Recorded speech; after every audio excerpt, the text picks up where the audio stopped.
single round scores, the average is typically 1 or 2 under par. Like your most common single round scores are your 70s, your 71.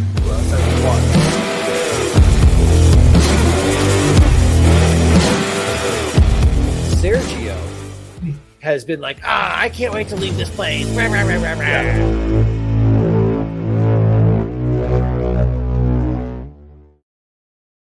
And we are back another Tuesday night of Divots and Pivots. Hopefully we're not looking like some foreign film festival here with our lips moving all off key, but we're going to run with this. You know how we do.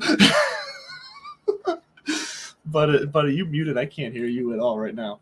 Anyways, but we're here because, look, it's FedEx Cup playoff week this week, and I don't know about you guys, but we're pumped. We're ready for the St. Jude Classic. There's a ton of value on the board this week, in my opinion, so can't wait to dive into that. Can't wait to dive into all the fresh news that dropped today. Cam Smith with Cameron Percy. The news coming out that by the Live Tour's lawyers that he slipped up and said that basically the players are getting their winnings are getting paid out against their contract. So that's some interesting stuff. The opposite of everything saying. So we're going to get into all that. But first foremost, Bud Copeland, welcome as always. How are you doing? All right. So no secret that I have a huge crush on Aaron Sorkin. Anybody who doesn't know me already knows that about me. And there's a great episode in The West Wing, season 3 or season 4. I want to say it's season 3 because he's running for re-election. The president, right before the debate comes on, his wife just like snaps his tie off with a pair of scissors just to create this like panic feel, and everybody gets like the blood going. Yeah. They find him a new tie and they get him out there. I feel like that's what just happened with us backstage with our audio visual. That was I mean, it felt like for a minute there we were being routed through a handful of satellites in maybe friendly, maybe not friendly countries. I don't know.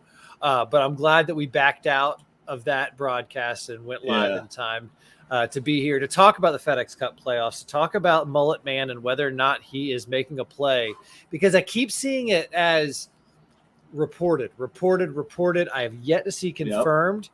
And Cameron Percy did go out there and kind of, I'm not going to say backtrack. All he said was, listen, I want to be clear. My source is the one talking to people, not me. So like, I didn't talk to Cam. I didn't talk to his people, but that's just. It was a pretty about face though. Cause he went from saying that his original comment was, oh yeah, they're gone. And then his backtrack was something along the lines of, well, no, what I said was it doesn't look good for them in Live, which feels like a complete 180 to me. I think what he was saying, and I read that earlier too, I think what he was saying is it doesn't look good for them in terms of like them hanging around. Like, I think they're out. I think they're gone. I think they've made their peace with it, which, I mean, what's going on with the odds and betting right now with Cam Smith? Because here's the thing. Cam Smith, let's say Cam's gone. He doesn't have to say anything. You know what I mean? Like, it's not like Jay Monahan. He's not like he's going to get him in the locker room and back him into a corner and be like, you're either with us or against us. Cam can just play the next couple tournaments, finish up the FedEx Cup playoffs, and then he can crash on my couch if he needs to for the Boston Live event.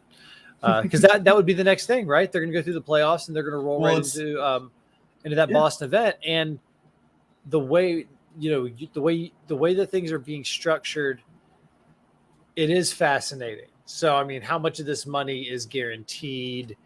What does it look like? Is somebody holding it in escrow and then it gets doled out? So that was news to me until about now. I mean, about 5 minutes before we came on, I was scrolling. I saw that. Yeah. So, I mean, I'm going to be fascinated to dig into that a little bit more. But yeah, no, definitely had my West Wing moment with us getting on air on time, but it's tough. I'm looking live on BellyUp.tv. We are. Shouts to the boys and girls at BellyUp TV.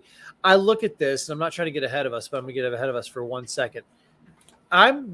Before the show, you were like, dude, I already got my lineup.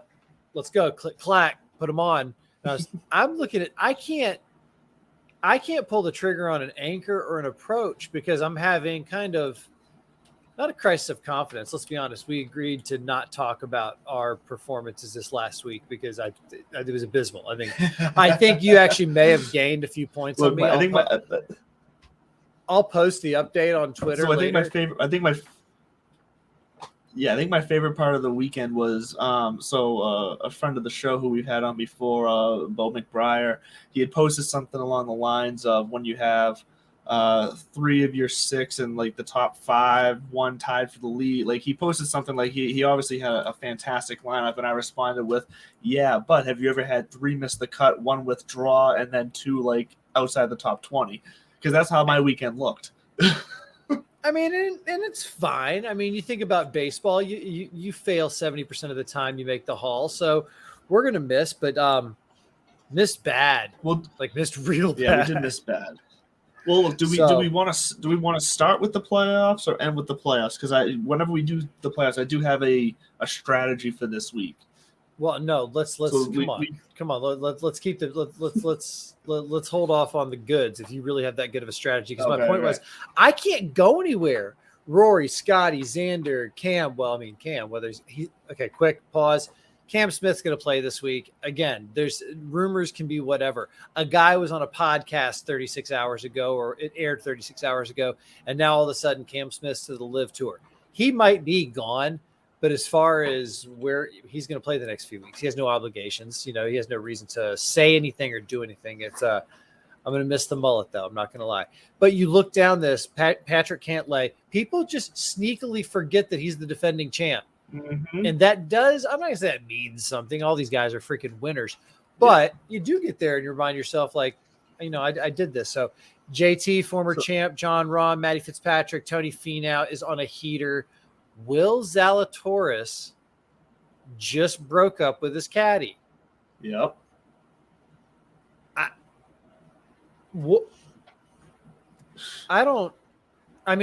I do get it. He said they're really close. They're really good friends, and it was starting to affect that. And good on him. It'll be hilarious to see. The timing is odd though for a decision based on a friendship like that. You'd almost think if you're really good friends, you say, hey, look, we're gonna end this after the season so we can keep our friendship. Let's tough it out and finish the season. We're in the playoffs now. You know what I mean? Or maybe they did sit down, or maybe Will Zalatoris is saying, we are friends and this is business and I got to make a business decision. Maybe. From an athlete's perspective. Yeah. From an athlete's perspective. Yeah. No, trying to think like that, like what would make me do that, or he might just be saying like I gotta cut bait and run because I can't have this hanging over me. I would rather take my chances. You hear stories about players do some really funny things. Lord Byron Nelson went on this tear in 1945. He won 11 straight starts. It is one of those streaks that I genuinely don't think is ever going to be sniffed. Tiger went on a 7-event run, and we all had our panties in a wad. And this was 11. Now, some people chirp and say, "Oh, it was 1945, World War II. It was soft fields." Ben Hogan, Sam Snead, and I want to say Gene Sarazen were mostly in these fields. So, and he wasn't playing against slouches. He just had a hell of a year. When somebody asked him about that later, I think all he did was point to his scoring average that it took 55 years and somebody named Tiger to break. And But the point I was making is these players can do some weird things. He talked about halfway through his run, he stopped playing practice rounds because the pressure was getting to him to where every time he touched a golf club, he felt this kind of, I've got to do it. And so instead he turned that into, I'm just going to do it. And he only played competition rounds because he rode that confidence. I wouldn't be shocked to see something like Will Zalatoris and some strength or some mental coach or his college coach, or I don't know, somebody from the Titleist tour bus just comes out is like, dude, you need me to carry and just shut up? Yeah, come on, man. And then he goes out and shoot, things like that in sports happen. Yeah. And so I'd keep an eye on him. I'd also keep an eye on him to shoot, 85 and go figure it out. He's not shooting 85, being hyperbolic. So, but back to the original point, which is, I don't know how the hell you got started. I am eager to hear about this model of yours and what got you off the fence and into the whole doing. But before we get there, the big tease will be that I can tell you that I have 2 guys in the 10K range on my lineup and only one guy under 7K. I don't hate that.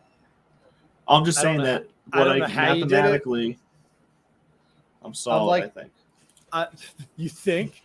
Is this plugged into DraftKings, or is this like your voodoo witch magic? No, it's saved in DraftKings. Once you accept the invite to our contest for this week, I'm already locked and loaded. Once you accept the invite, I was about to compliment your kind of camera angle. You shifted it a little bit, but instead, I'm going to take that back. I finally get the computer wire set up to where I can actually raise my sit to stand desk, so I am back to standing now. So you can see a bit more of the background, and I think I finally figured out my lights, so I'm not looking either yellow or dark. And let's be honest, everybody wants to see your background, Andrew. Well, and it's a shame because like the whole idea of putting up these lights behind me was to be able to put up the green light. So divots and pivots, our color here is green and whatnot. But what I figured out, the certain colors, for those of you watching, you can see my example here right now. Green changes the camera to make now you see my face. It's like yellow and red. It's weird. Blue does it too. So I had to find different colors that go back to green. Go back to green. White. Go back. No, go back to green, please, for a second. Oh my god. I look like the heat miser. No, there's a great, and we don't do politics here, but I do memes and I speak in GIFs. And there was the Let's Go Brandon thing, which unfortunately kind of took over Joe Biden's name.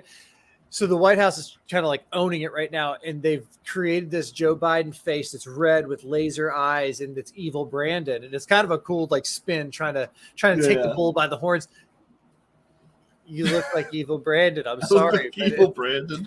All right. So yes, I do want to get to your model. I want to find out how you were able to sift through this because I have my own theories when it gets to the postseason. When you said that you had two folks in the 10K range, I believe it because if you've made the top 125, #, Ricky Fowler, welcome back, Ricky Fowler. Yeah. If you've made the top 125, I mean, anything can happen. I mean, that's these guys really are going to bed this week thinking that I'm a pair of 64s away from making the weekend and then another decent round from hopping into the top 70, hopping into the top 30, and then my least favorite part of the FedEx Cup playoffs, which is the staggered points start at the end. Oh yeah, I think we've talked about this before. I think it's a necessary evil. I almost think it's kind of like the 4-team college football playoff where it ain't perfect, but it's the best we've had in a while. Sure, and we'll see if something comes up better eventually. And speaking of things just coming up better, this week in Live News, do you think that whoever that reporter was at the Open Championship who immediately hit up Cam with the Live rumors? God. Now, do you think he had something, or do you think if you're a reporter in that room, this person just won the biggest golf tournament? This is the biggest golf story, whether we like it or not. You just have to ask that question. No, I think he had something. I think he had to have had something because this was something that obviously Cam Smith had said to at least a handful of people, probably for a few weeks, if not longer now. Because I do think he was of the mindset where he was going to finish out these playoffs as long as he lasted in the playoffs and then make the jump as like an off-season tour. I'm assuming with the idea that a lot of these other guys have that by the time the main season rolls around next year, that maybe they can figure some sort of balance out to where they can do both, make some money and live happy.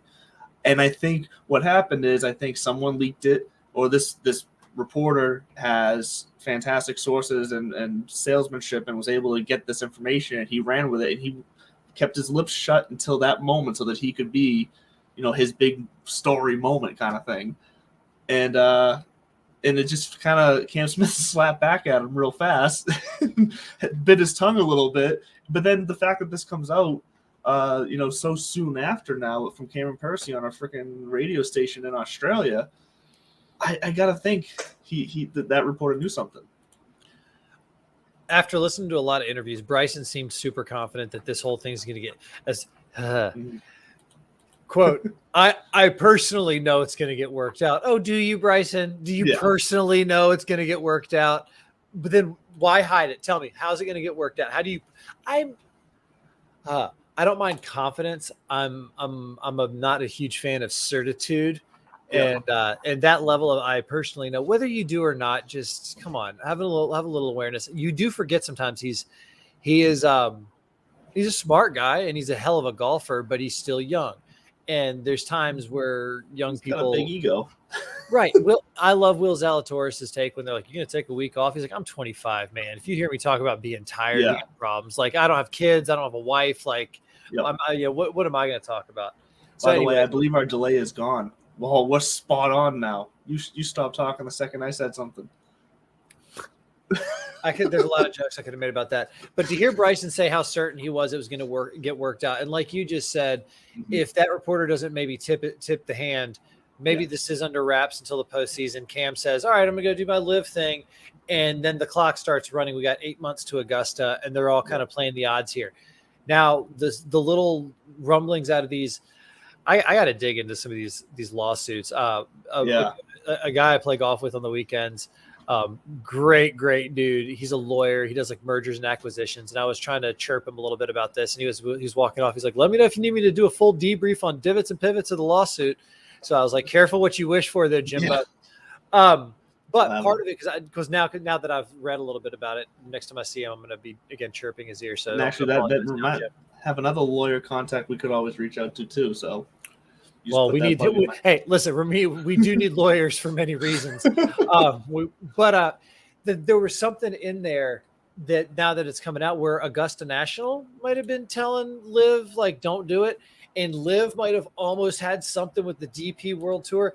Now it's a lawsuit, right? The beauty of a lawsuit is you really can kind of say whatever the hell you want. I mean, you do have to be careful because you can always get sued for defamation or anything like that.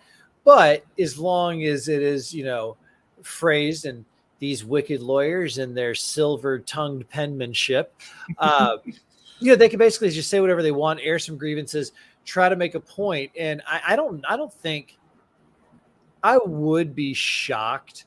I would honestly be shocked if some judge, some honest to God, like U.S. judge just said, like, absolutely PGA Tour injunction. We got to figure this out. It's a fucking sports league.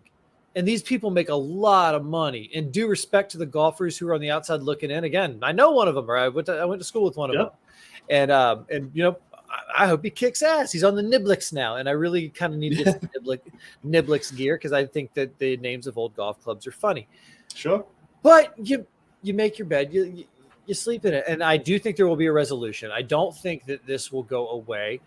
I do think that it will have this weird ass backwards way of growing the game that Greg Norman's going to get to say, "I told you so," and be right. Because I think what's going to happen is, Patrick Reed's doing it. All right, let's go over to the Asian Tour, and let's get our world points there. They can't tell us not to play there, right? Yet. Yeah. Which I think what's going to happen is saying, let's all just put our guns down and say, fine, you want to do the Live Asian Tour route? Fair enough. You cannot maintain full status on these tours at the same time. You're not banned from the majors, and you're going to have to find other ways to get into some of these tournaments. And you're not banned from sponsors exemptions, exactly. Yep. And if you have exemptions through previous wins, we're going to let those play out. But I do think that something like that, and then you pause and you go, as a golf fan, personally, I start looking at like, wait a minute, we got like 24 hours of just like golf coverage now. Potentially, we're gonna have like the Tonga Open, which if you don't know where Tonga is, it's somewhere in the. If you go right into the middle of nowhere, the Pacific, and then just go a little further, that's where it is. I have a good friend who was a teacher in Tonga for a number of years. Nice. She said it was a wild experience. But anyway, I think Liv's going to land amicably. I think the Asian Tour is going to play a major role in that. And I don't think these judges or any of these people are going to step in and force the PGA Tour to let these 79. I think they're going to say, due respect, gentlemen, you made your bed, you sleep in it. Yeah. You sports leagues, go figure this out. I find it hard to believe that the PGA would have opened themselves up to be so easily sued in this. Because, look, it also part of the other thing that came out in Percy's comments on the radio was that that this has been, the PGA has known about this since at least 2017, 2016. That this Live Tour or this Revel Tour, so at the time they were calling it, was going to be formed because the guys over at Live were talking to some of these guys back then. Like, the word was getting around to the players, so the PGA knew this was coming. They had time to prepare for the possibility of this. They're smart enough. We've seen it before, like we've said before, way back in the past. The PGA can handle themselves in the court of law, and with civil lawsuits, whatever kind of lawsuits it is. I don't know all the legals. I'm not a legal expert, but I find it hard to believe that they would open themselves up to banning these guys if they knew it was going to be so easily come back on them. Yeah. I'm having a hard time wrapping my head around the fact that everybody's suing each other now. Yeah. Like I'm serious. That's the point that we've gotten to where we're suing one another, where, not to be that guy, but let me be that guy in this moment. We just finished up with a magnificent AIG Women's Open at Muirfield. Another one of those kind of like 20. If you told somebody 25, 30 years ago at Muirfield, we're going to have a women's major here, it was a different era, and it wasn't that long ago, and they would have just laughed and been like, never, and nothing against those. It's just the way it was. And we're still making, leaps and bounds in that game. So again, it's hard. It is hard. I get it. I can empathize with it because that is their world. So when Jimmy Hahn, I think it was James Hahn, was getting blasted, including by me, for complaining about the new schedule. And they have to do a bunch of travel. And he's like, it's tens of $1,000s in travel expenses and this, that, and the other. Part of me wants to go, well, then go win tens of thousands of dollars. Like, right. You have the opportunity. It's no different than a gambler who walks into a casino with a stack in his pocket or her pocket. You're taking a risk. They're calculated risks. You have to go execute plays, and hopefully you come out on top. Quick pause.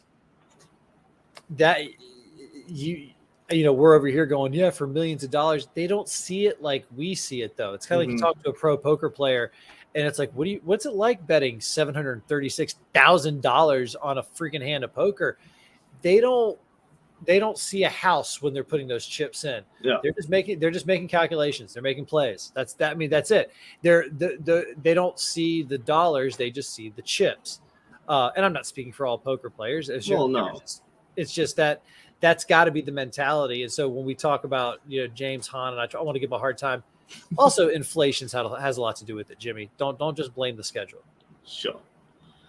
Well, I don't think we're getting James on the show anytime soon. I don't think we are, but that's okay. Speaking of Live, before we get off of Live, I just checked. The media credentials are available now, so we're gonna do our damnedest to get out there for you guys here for the Boston event. Try to bring you some fun coverage. It would be a scene, man. It's going to be. Hopefully, I'll be able to get out there as well, with or without, but hopefully with. Yes. Because I do. First of all, I like to see good golfers play. I like to play good golf. Not gonna lie. I can't believe we got 23 minutes before I dropped my 68 on you. I know. 7 birdies. I was actually pretty obnoxious about it too. I told my playing partner on the first hole, I said I want 6 birdies today minimum, because we were playing in a team quota kind of thing. And then I birdied the first hole, and after I birdied the third hole, I looked at him and I go 6. And the guys we were playing with were like, "You obnoxious son of a bitch!" And enjoy it. It was for sure, because my next competitive round is in a week for the Mass Mid Amateur Qualifier at Springfield Country Club. So this was a nice round to kind of get under my belt. But it was 6 birdies with an asterisk. You could call it 7 if you want to be technical, because they just changed the 18th hole from a par 4 to a par 5 on the scorecard without making any other changes. But anyways, I had to just a soft flex. Yeah, go for it. I mean, in soft flex. Well, you, my friend, were showing promise on the range. Tell me more. Yeah, because we talked about my swing last week, and you gave me some advice. And yeah, I will say the weight transfer, game changer once you actually focus on transferring that weight. Now, I was hitting off a mat at the range. I was hitting off a mat, I know, but I was striking it. It was clean, straight, flush. I wasn't belittling the mat. I was saying too many shots off a mat will hurt my back after a while. Oh, okay. I'm getting old. No. Oh, God. I find it harder to hit off a mat than the ground. So I'm taking that as I felt real good about it. But yeah, I was actually hitting my distances for the first time in maybe ever. Now I actually started to think, okay, I need to come back and like write down my distances because they might be true now if I can keep this up. So yeah, we'll see. I got to get on the course and try it on a round though. What are your distances, and how do you know you were hitting them? And I'm just curious. So the range I was at has a ton of different flags, and it has in each bay, it has the map specific to each bay about the distance to that flag. So what's your go-to stock 150 club / shot? I wish I knew for sure, but I'd say 150. That's probably my 8. That's mine. It's like a really, really solid 9, or if 3/4 8, or a comfortable. Yeah, exactly. That's if I'm hit. Like I said, if I'm hitting them flush like I was the other day, that's what I'd say there. Crazy Tuesday night. No nitro. No nitro Pepsi. We're just Diet Pepsi today. And I believe I was hitting my because I had to see my hybrid a couple times. I was hitting that pretty consistently around the 180, 190 range with the hybrid. So I'll take that. So that's the thing. My ranges aren't long. Like I don't go like basically all my irons are like maybe 5 to 10 yard difference. But they should be. That's what I was about to say. Is when you figure out whatever your 150 is. Yeah. Like that's kind of where you want to plant your flag, and then it's 10 yards, one club at a time. I mean, that 10 yards is kind of a rule of thumb. Could be 7. It could be whatever. Like, sure, You ask. I think it was the 10 is to make the math easy. Right, and that's kind of just standard issue. You ask some of these guys, "What's your stock 7 iron?" Like, and they'll be 192, and they mean it. Like, you ask me, "What's my stock 7 iron?" and I'll say 165. I can probably push it to 170, 172, 3 if I have the right conditions, and I'll knock it down to 150. But like my 150 is a nice, just almost said medium pace, and then went down this whole Adam Sandler like childhood thing. But a nice solid like medium tempo, no harm, no foul. 8 iron is 150. So in case you're keeping score at home. Yeah, no, it's fantastic. Can't wait to get back out on the course again, and actually put it to use and see if I can duplicate. It might have just been that good because it was my birthday weekend. I don't know, but we'll see. It's your birthday. It was. It was my birthday Sunday. What'd you do for your birthday besides the driving range? So the driving range was Saturday. For my birthday Sunday, just hung out with my kids and hung out around the house with family. So nice and relaxed. That's good times. Yes, good times. Noodle for sure. Salad. All right, good real quick. Sure. Yes. Before we go into what everybody came for, because I'm pumped about the playoffs. I can't get over. I know. I am too. I can't get over this name. And I'll tell you what, he popped and he can pop off. And I think you know who I'm talking about, because the last time he popped, I went all in and he did not deliver. But we'll get that a little bit. I'm just excited about this, but is there anything else in the live universe? Yes, there was. Sorry, God, buried the lead. My new best friend, Alan Shipnuck. Oh, yes. Another soft flex. God, Twitter, I'm like the new kid on the block. No, he liked a couple of tweets because somebody posted, what's a book that should be made into a movie right now? And I said, Phil, like that book right now. And I tagged him. He liked it. But another onion kind of layer getting peeled back on this was that the reason that Phil disappeared is because he was suspended. Everybody was like, uh-oh. Hold on one second. I gotta. Yeah. That's good. That's all right. The reason that Phil. This is Cooper Rose. The reason Cooper that Phil disappeared was because he was suspended, I guess, for recruiting live players. Yes. And so, I had all of her lovies downstairs, and Father of the Year. Yeah, I'm sorry. I love Cooper, and I love you, wife. You're the best thing in the world, and that goes for both of you. So anyway, Phil was serving is serving a 2-year suspension for recruiting players. Like, no wonder. I mean, it's all kind of coming full circle. That makes sense. Yeah, I'm just now. So if they come to some sort of balance in the universe of golf, do you see that disappearing? You know what I mean? Yeah. Yeah. I almost think it would be treated like a prisoner of war, right? Yeah, that's exactly what I was thinking. Yeah. It's almost like, all right, yeah, we'll figure it all out. All Mm-hmm. suspensions that are outstanding against live and blah blah blah players will be dropped, and I I would like to see that happen. Mm-hmm. I really would. I would understand that the PGA Tour wants to hold firm through the rest of this calendar year, maybe, and get into next season. I could see it almost being one of those things. They want next season to get started, and then tell these live players, basically go ahead and start the clock and not let them go after any points. And then it's like, okay, all right, yep, we signed our agreement. You all have your cards back, and if it works in your schedule, you're more than welcome to come back and play these tournaments. And at that point, they're almost behind the 8 ball a little bit. But I mean, so far, I'm not going to lie. I have been I've been pretty close to some of my predictions, especially the emphasis in some of these, in trying to utilize the fall as this kind of fun. Exactly. Next fall 23 is, I guess, when they're going to have this super series after the playoffs that you're going to have to be in the top 50 of the FedEx Cup playoffs to even opt into it. Sounding awfully familiar. We can call it the This Buds for You Invitational. I'd be more than happy to host me and Nick Faldo. Well, I'll see if I can get Sir Nick to come back for maybe. Fantastic. Did you see any of that? I didn't know. Dude, get your tissues ready and go and watch some of the farewell stuff, man.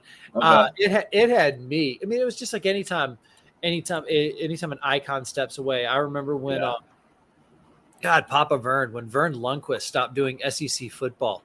Like, that was in my part of the world, that was a huge blow to sports. So to see Nick Faldo go away, and Trevor Immelman has some big shoes to fill, but he's definitely got the accent for it. He's got the experience. He does have the accent for it, that's for sure. I mean, I want to say he's South African though, or he might be. No, he's Australian. He's either Australian. We have the interwebs at our fingers real quick. This is embarrassing. Yeah, because now I'm unsure. South African. Okay, yeah, he's South African. I knew he was President's Cup, but I couldn't remember if he was South Africa or Australia. Yeah. Definitely a Commonwealth country, I guess. For sure. So is that it for Liv then? We gonna move on to Are you asking me if I could talk more about Liv? Because I know you can, but any more pressing matters. God, I'm sure something will come up. I think I saw Charles Howell III out caddying for his kid at some junior tournament. It's moments like that make me think, all right, you signed with Liv so you could do this instead of Patrick Reed it and just keep going until you hit Asia and then start playing in the Asian tour, Mr. I want more time home with my kids. Although maybe his kids are with him now. Maybe he's got all that Liv money and he's just got houses everywhere around the world. Before we go any further, I want to hear about your model. What is this model that you came up with?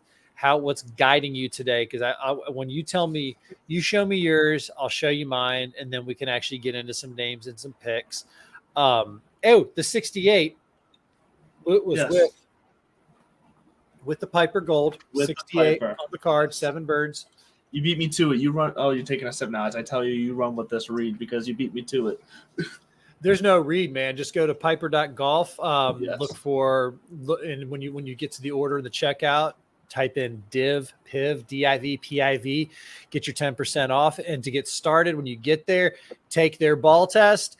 It's not as dirty as it sounds. You answer a few questions about your golf game. It tells you which ball to use. It's pretty dadgum accurate. I will say this.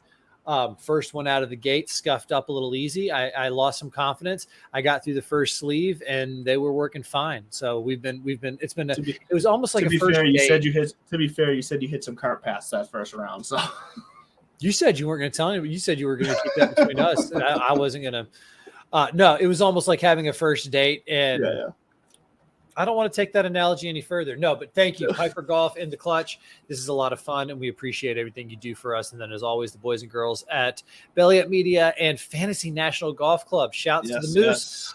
That's what we're leaning into, and I'm pointing over to Mission Control with my own model, because what you didn't know is while you were sleeping, I went in there earlier today. Got my model, downloaded it, got out, cleared all the fingerprints, so you could go in. Because I'm a simple guy. I take 3, sometimes 4. This is a big playoff week, so I dropped a 4th, and I just go kind of simple meat and potatoes, and then I take strokes gained, home life, and I mix that in. So tell us about your model this week going into the FedEx Jude St. John's.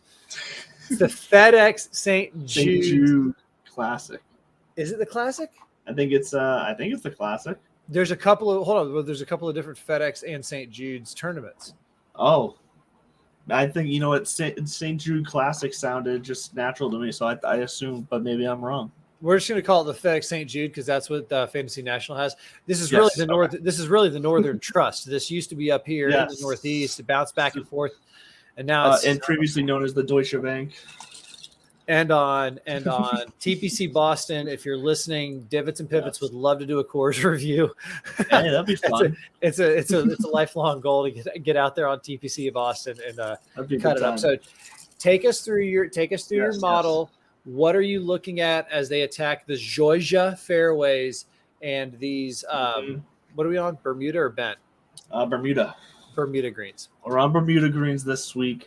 It's a fairly short course, just over 7,200 yards, par 70. So what I'm looking for is the approach game, ball striking, putting approaches 150 to 175, and then a good one for scoring is birdie or better gain, because we're going to need guys who are pushing it and can push it to rise up the rankings here. Because, look, that's what's interesting about the playoff format is that, we're going to go from 125 to 70 by the end of the weekend.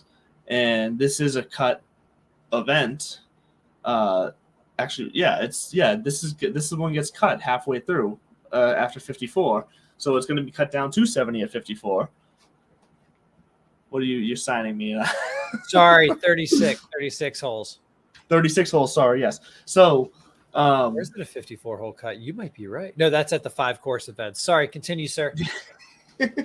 But if you do the math, so look, in a normal PGA event, roughly 150 golfers, cut down to around 65, 70, depending on how many are tied. Like, it's usually, I should say, it's more like 65 to 80 once you include ties. Like, it's somewhere in that range.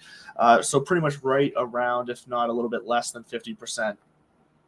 Percentage to make the cut. When you're looking at this cut line, we're actually up around 56% make the cut.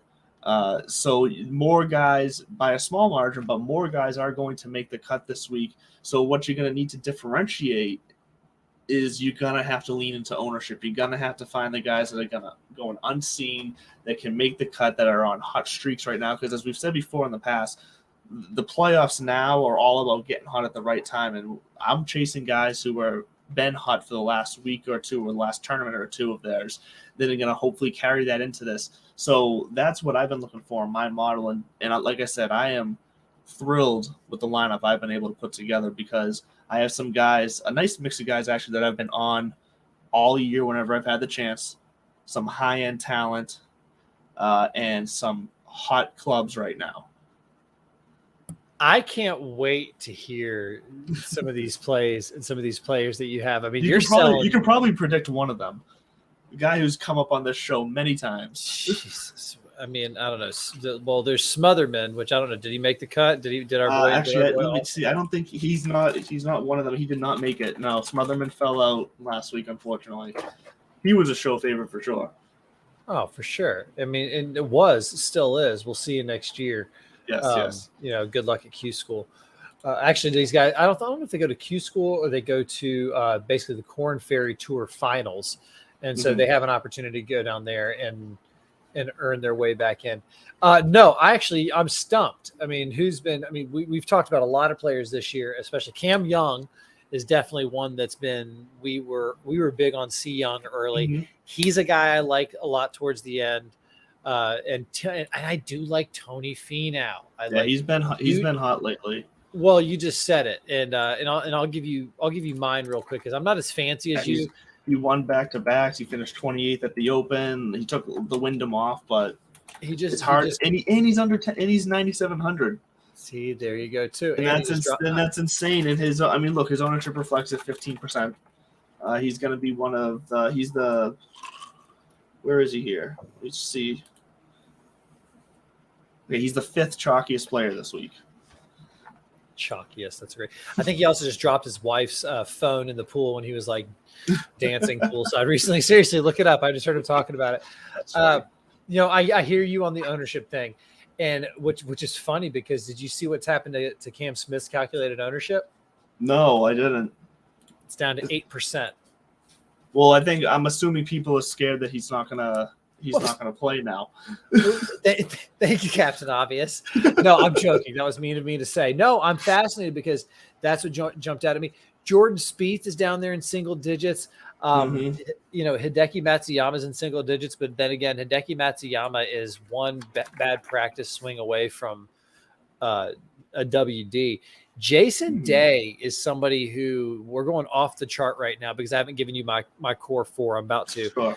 But Jason Day is another one of those guys who is just kind of feeling it, and he's been there before, and I think he has a little edge after sitting out so long. So look to him to maybe make a little noise. And I like your guy and my guy Davis Riley.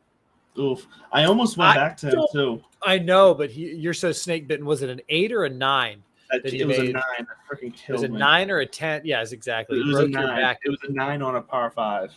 And he kindly, by the way, for the record, I think I beat you by 70 points again this week in the DK. So just extending that season lead. But don't worry, the playoffs are here. Maybe we can have a little side action to even it out.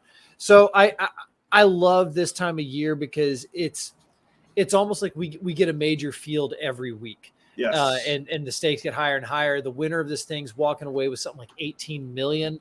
I think if you're O2 barbecue, as long as you finish, you're going to get a paycheck. You're going to get a couple $100,000. So there is some money these guys are playing for, and it's only going to get bigger and badder from there. Now, for me, it's very simple. It does come down to the putter as always. Like I said, this is a major feel every week, and you heard me talk about the majors every year. The flat stick, strokes gained putting, you've got to be either on the top or near the top. So I took strokes gained putting, strokes gained approach, because that's the closest overall kind of barometer for how's your game, how you doing. And again, in a week like this, it's almost, I hate the cliche, but I love it. Anything goes. Yeah. You're a 62, 63 away from, look at Chesson Hadley. He shot 62 last year to get into the playoff. You think about that's just as easy, not just as easy. It could be out there just as easily for somebody to shoot 62 to get to next week. So they're going to be, these guys are going to be going for it. Tee to green. So who is in good form right now, who is getting the ball from the tee to the green efficiently and putting themselves in position to score. So if you got a hot putter and you're in position. And then the fourth one, because it's the playoffs, I added a fourth. Might be an ingredient too far, but I felt like it needed a little cumin. So I tossed it in there. Bogey avoidance. Yeah, that's a good one. Is what I added because, again, I'm going to, again, for the third time and repeat myself, major feel. Don't shoot yourself in the foot. No unforced errors. We're not in Scotland with 40-mile-an-hour winds. I don't think conditions are supposed to be too contentious this week. So I think it's going to be just simply keep a clean card, and you're going to stay in position. Yeah, I like it. I really do. I like it. The main. Look, I think we agree on a lot of them. Honestly, I don't disagree with you. I think we use slightly different ones, but I think we're probably going to get to a lot of the same spots if I had to say. So, look, I can tell you right now, the guy I started with, right at $8,000 is last week's winner. I don't know why I said it like that. Last week's winner, Ju Young Kim, because he's one of those guys who's absolutely on fire right now, and he's only around like 10-11% ownership, projected ownership right now. His recent results, so he won the Wyndham. He finished 7th at the Rocket Mortgage, 26th at the 3M, 47th at the Open, and finished 3rd at the Genesis Scottish. So the man's on fire right now. Not only is he on fire, he comes in on correlating courses as the 6th ranked putter, 36th in approach, 46th ball striking, 15th birdies or better. I don't see why he's going to slow down this week. The fields haven't bothered him. We've seen him in easy fields. We've seen him in harder fields. The field size, the field competitive level doesn't seem to bother him. I'm looking at Ju Young Kim to continue this and make a run this week. And at $8,000 for an under 11% ownership, I'm there for it. I think the lights might be a little too bright. I don't think you're going to see somebody. I mean, I hear you, but I mean, you look at years past, who wins in these FedEx Cup playoff tournaments? It's the big names. It's the big dogs that are already at the top. Dustin Johnson, John Rahm, Patrick Cantlay, Justin Thomas. These are those, and then you've got I got two of those guys in my lineup too. You've got the Cam Sniffs. I know. I'm just. I mean, I wouldn't be shocked if the guy just, that's what he had last week and he won. And it's almost. Then again, these players, the old way of thinking doesn't work anymore. Where you can't go back to back, or it's hard to repeat in this league. So who knows? I'm not saying he's going to go back. I don't think you're wrong about the guys who win these tournaments. I don't But expect to take a heater, to take somebody who's on a heater at 8,000 is a great play to start out with. I'm not too far off. I'm looking at 7,900 and kind of as a place to start off to free up some cash and capital up top, because my approach mentally is to start build a foundation of sevens, or even maybe a couple sevens and a six, so that I can spend, because you almost need to have a couple of big names. That's exactly what I did. Right. And I think that my 7,900 kid that ranks 7th in my rankings is Max Homa. And I mean, I know that it's not going to be a popular play just because I don't know. I like him there mostly because he checks the boxes for what I'm looking at. Strokes gained putting 9th, approach 17th, tee to green top 25, and bogey avoidance 21. Yeah. I would much rather have Shane Lowry at 83. I still might take them both. I like those two, but that's kind of where I'm eyeballing, because when it gets in the 10K range, let's talk 10K. And we're not talking linear this week. We're just kind of talking. I don't know if we can go linear, because it's not like you're going to start digging down and going, let's take everything from here. Yeah. You almost have to build your model, or what one or two stats am I going to lean into and kind of go from, because there's so much going on when you have everybody, pushing to the top like a major like this. A major.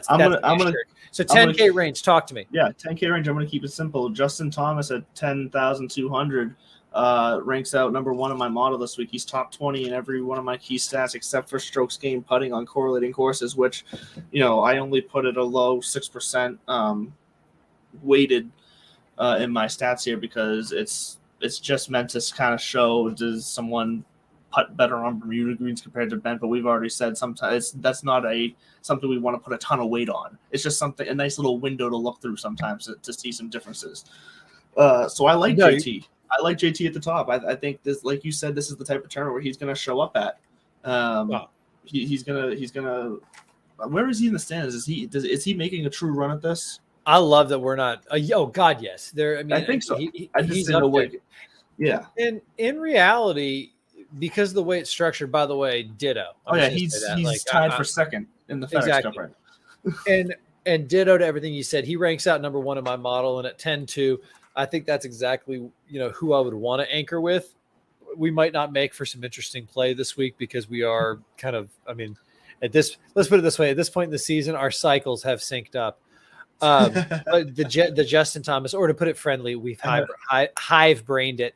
I like him. And I was looking at the wrong list, by the way. He's 8th in the FedEx Cup. Sorry. Still, the way that's structured, anybody, all you got to do is make it to East Lake.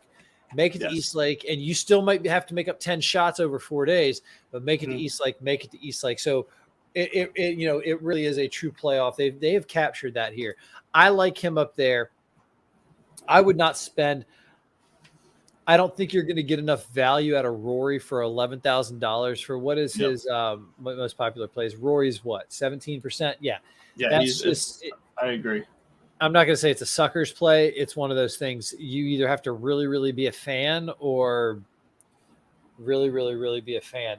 If I'm playing Rory, I'm most likely not going to be able to play two guys in this range, I am right now. Exactly. And see, I don't even know if I'm going to go two guys in this range because I see Tony there at 97 and I see Justin at 10-2 to threaten me with a good lineup. Yep. And that's kind of what I see because I'll hop over Rory. I don't mind me some Xander. 10-6 is actually not, I wouldn't say it's that bad. What is his? You might have 14%, 10-6. Maybe might be worth a second look, but I get in Tony ranks 5th in my model. So, I mean, I'm looking at like a Justin Thomas, Tony Finau, Max Homa, 1, 2, 3, out the gate to kind of spice things up, if you know what I mean. Sure. Then I've got Shane Lowry looking at it from the sideline. He's going to get in the game, but these names, Keegan Bradley, that's who popped at 12 in my lineup and at 7,500, but I don't know if I can quit Keegan. Our formula failed us last time when he popped and he didn't. I know. And see, and if Corey Connors is at 7,600, you got a better ball striker who's won more recently. And I'm trying to make amends with Corey Connors as well. I'm trying to now play around with, do I prefer to drop down from Patrick Cantlay to Finau and upgrade Cameron Davis to someone like Russell Henley? Yes, if you can make room for it. I mean, Henley's just so high owned, and Cameron Davis is under 10%. But Henley's been on fire recently. God, Cameron Davis has been on fire too, though. He's top 20 in his last 2 events. He's gained 14 strokes in those events. I mean, Henley's gained 18 total strokes. Oh man, but do I do it for Finau? Okay, so the question there would be, do I have more faith in Cantlay or Finau? Right now, Tony Finau. Just because the last 2 times he's laced him up, he's won. I mean, and I know what kills me with Finau is on the correlating courses. He doesn't schmorelating. On the correlating courses, he does not bode well. And when's the last time you saw somebody bode well? Like, what does boding even look like? And speaking that's a fantastic point on that phrase. Speaking of s'morelating, tomorrow is International S'more Day. So get your nice. there you go. Get your graham crackers ready. August 10th, S'more Day. I'm not changing up. I'm gonna stick with what I had. I liked it. This is when I get in trouble. I get in trouble when I tweak. Don't listen to me. Come on now. I'm only kicking your ass by a few hundred points. Shut up. Mito, I'm shocked that Mito didn't come out of your mouth. Mito. He ranks pretty high on mine, and at 7,500, I like him more than I like my Keegan Bradley, but I also like my Christian Bezuidenhouten, which I know that's not how you say it. Don't at me. Yeah, but you know what? That was very impressive. Thank you, sir. And then also Mark Hubbard sitting there at 6,900. He hasn't been playing well, but he has this year, and that's where again, all it takes is, I don't know, a nice solid cut 4-iron into the wind that something clicks, and then somebody goes on a run. Like, speaking of Patrick Cantlay, his little brother Jack. Did we talk about him shooting 28 at the U.S. Junior Am? So I think you mentioned it. Yeah, I was about to say Bandon Dunes last week. Kid from China ended up winning it. 17-year-old, wicked good. But also, fun fact about Bandon Dunes: they have dogs on their golf course. Oh. I think that should be universal. They have 8 of them, and apparently, so there's 6 courses out at the resort. And they have 8 dogs, and apparently each one belongs to a maintenance person. But still, they like roam freely and they're friendly to the guests and stuff. I say more dogs in golf. I also like Cam Young. I'm sitting here in love with Tony Finau up high at 9,700. Cam Young is another guy who is, I mean, how close is he to having a couple of wins, including a major under his belt, right? So if Cam Smith doesn't make that putt on 17, or if one little bump goes different, then that eagle on 18 on the 72nd for Cam Young changes his entire trajectory. So it's going to be a fun week. What happened? I was just gonna say, before we finish, I do want to get out because my big, savings play at 6,700 this week. Actually ranks out third in my model. This is the name that we've mentioned a few times before that you haven't been able to come up with. That's been a favorite of mine at times this year, and that's Mr. Adam Svenson. Adam Svenson is ranking out third in my model this week. He is projected to be under 3-4% ownership. And he hasn't been blowing it up recently, but he finished 78th last week, 24th at the Rocket Mortgage. He finished 6th at the Barbasol. So I mean, he's got some decent form. It's nothing to blow the hinges off the doors, but at 6,700 in that percentage to allow my at ownership percentage to allow myself to get Justin Thomas and Patrick Cantlay in my lineup, I'm going to take that chance. I'm not going to say I hate it. I'm going to say I really hate it. But no, I'm just kidding. No, good on you. Mr. Svenson might show up and he might do something. I'm stuck on whether or not if Will Zalatoris plays well this week, then I might ride that train the next couple weeks because like I said, we're going to see something. I want to see what his. He could be in a gentle. He could be in some sort of. If he looks different, then yeah, I agree that you got to ride that. Yeah, Sam Burns at 8,600 is not a terrible look or thought, along with Sung J M. So I mean, there's a lot. It's not that like you said. I don't think you can go wrong a lot with your top 3 or 4 picks or wherever you're going to anchor your lineup. It's going to be about finding that leverage there and then finding those guys in the 6 and 7K range who are going to make the cut. If you're looking for the strokes gained home life, maybe find those guys who are hovering below the 70 in that 70 to 125 range who might have that little bit of an extra motivation. It's not perfect science, but hey, Ouija boards are still out there. So look for that kind of stuff. And also, keep an eye on the Twitter and the live chatter and see what's going on. Cause Cam Smith, I think we might wake up by this time tomorrow, he might be at 6%. And I don't know if that's going to say anything about his performance this week, because these guys could also come out and he could win the next 3 tournaments and still go to live. So who knows? Yes. No, I agree. Keep an eye out for that. But hey, unless you have some other names you want to drop here before we jump off, I think that's going to do it for us tonight. No, and Max, I trust. Max, you trust. I don't hate it. Max Homa has been good to us at times. So that is where we're gonna cut it off here. But hey, tomorrow is Wednesday. If you're listening to us live, if you're listening to the recording of this, check our Twitters if it's after sometime Wednesday afternoon. At Real Mr. Mallard, at This Buzzfew. Hey, I just realized our names are not on the bottom down here like they usually are. There they are. Blasphemy. There they are.